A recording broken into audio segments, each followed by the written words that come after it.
6 terduga teroris dimakamkan di Jakarta dan Tasikmalaya. Kompolnas menilai tindakan polisi sesuai prosedur.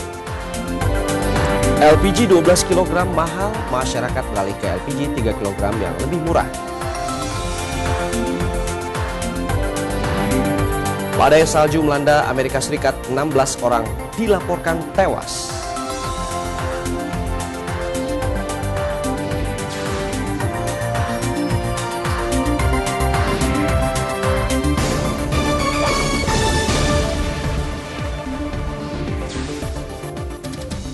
Ya saudara, selamat petang. Langkah Wakil Gubernur DKI Jakarta Ahok yang tetap menggunakan kendaraan pribadi di saat diberlakukan larangan menggunakan kendaraan pribadi di lingkungan Pemprov DKI Jakarta dinilai kurang tepat. Selengkapnya sesaat lagi di Liputan 6 Petang, saya Joy Astro bersama Anda.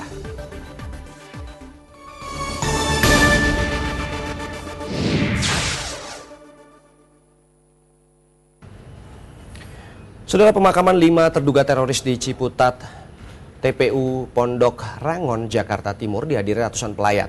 Sementara itu suasana haru menyelimuti pemakaman Hendy Albar, salah satu terduga teroris Ciputat yang dimakamkan di Tasikmalaya, Jawa Barat.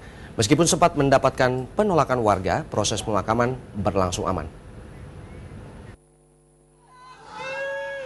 Ratusan anggota organisasi Gerakan Muslim Penyelamat Akidah langsung menyambut 5 ambulans pembawa jenazah terduga teroris yang tewas dalam penggerebekan di Ciputat, Tangerang Selatan di TPU Pondok Rangon.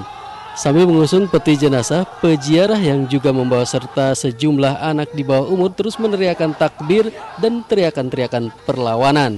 Setelah disolatkan, jenazah Nur Hidayat Rizal, Nurul Haq, Fauzi, dan Edo dimakamkan di TPU Pondok Rangon.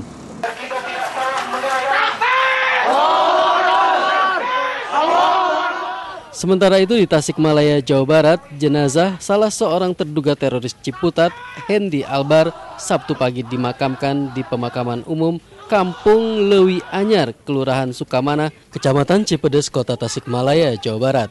Isak tangis dan teriakan takbir mengiringi perjalanan jenazah dari masjid menuju ke pemakaman.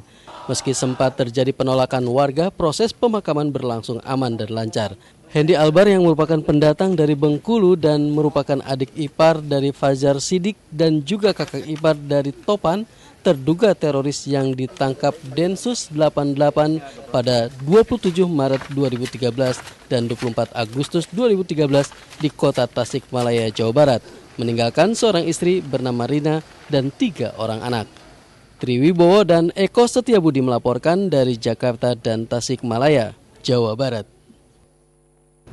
Saudara, tindakan polisi menembak 6 terduga teroris hingga tewas dinilai Kompolnas sudah sesuai dengan prosedur. Pelaku tidak mau menyerah meskipun sudah berkali-kali diberikan peringatan melalui pengeras suara, bahkan melakukan perlawanan. Penggerebekan terduga teroris di sebuah rumah kontrakan di Ciputat, Tangerang Selatan, Banten pada malam tahun baru lalu oleh tim Densus 88 Polri menyebabkan 6 orang tewas. Sementara 1 orang terduga teroris lainnya berhasil ditangkap. Polri terpaksa melumpuhkan ke-6-nya karena mereka melawan saat diminta menyerahkan diri. Menurut Komisi Kepolisian Nasional, Kompolnas yang meninjau ke lokasi kejadian pada Sabtu pagi, tindakan polisi sudah sesuai dengan prosedur. Dari 30 kali dilakukan apa yang disebut dengan public address, semacam pengumuman lah dengan menggunakan alat pengeras suara. Tetapi pengumuman-pengumuman ini justru dijawab dengan tembakan oleh penghuni rumah. Bahkan tidak hanya itu, penghuni rumah itu juga melemparkan bom sumbu itu 2 kali. Sementara itu, untuk memulihkan trauma pasca penggerebekan, polisi dari tim Satuan Pembinaan Masyarakat Polres Metro Jakarta Selatan melakukan terapi psikis pada warga, khususnya anak-anak.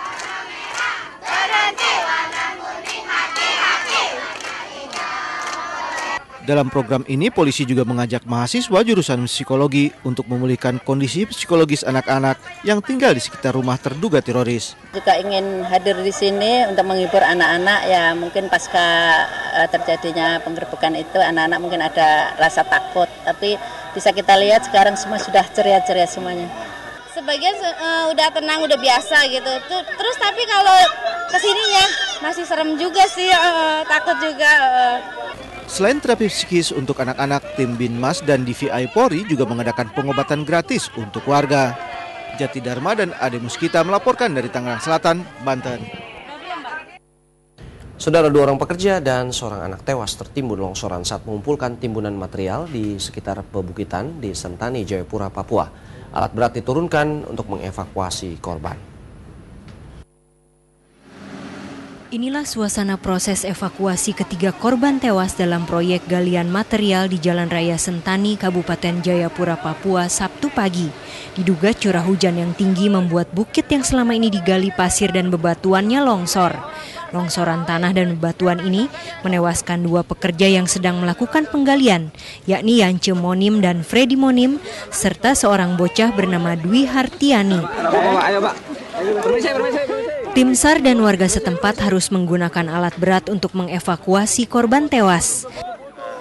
2 korban di sebelah kanan saya, dan informasi selanjutnya ada 2 korban juga di posisi anaknya tertimbun.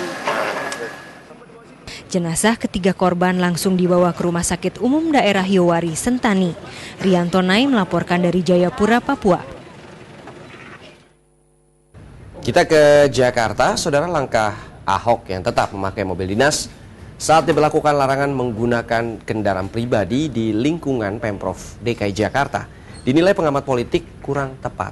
Hal ini menunjukkan seolah-olah Jokowi dan Ahok tidak sejalan. Inilah yang terjadi Jumat kemarin. Gubernur DKI Jakarta berangkat ke kantor dari rumahnya di kawasan Menteng, Jakarta Pusat menggunakan sepeda. Sementara Wakil Gubernur Basuki Cahayapurnama Ahok tetap memakai mobil pribadinya.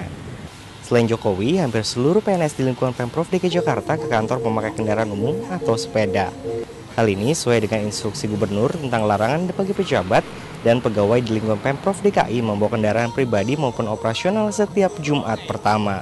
Kita putuskan dilakukan juga hanya sebulan sekali, ya kan? Nanti berjalan bisa seminggu sekali. Berjalan sehari sekali, setiap hari bisa. Ahok punya alasan sendiri tidak menaati instruksi gubernur. Menurutnya, ia sudah mendapat izin dari gubernur untuk tetap memakai mobil dinas. Ia juga sudah bekerja tanpa libur, dalam instruksi tidak disebutkan berlaku untuk wagub, dan ia merasa tidak punya pilihan karena rumahnya jauh. Masa gara-gara instruksi mesti diterjemahkan, saya mesti naik bus katanya. Naik busnya 3 kali lagi. Busnya juga sempit lagi, Pak. Ini lagi anak sekolah nggak sekolah nih, Pak. Kalau anak sekolah, wah lebih kacau nih, Pak. Nah, makanya itulah gunanya kita evaluasi. Ini kan bukan kitab suci kan. Kita kan evaluasi.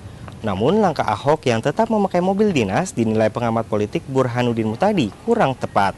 Apalagi Ahok ikut menandatangani instruksi gubernur tersebut. Saya membedakan 2, 1 substansinya apa yang disampaikan Ahok itu benar, 2 caranya. Caranya itu menurut saya kurang bijak gitu ya. Disampaikan terbuka sehingga terkesan antara Jokowi dengan Ahok itu tidak satu kata gitu.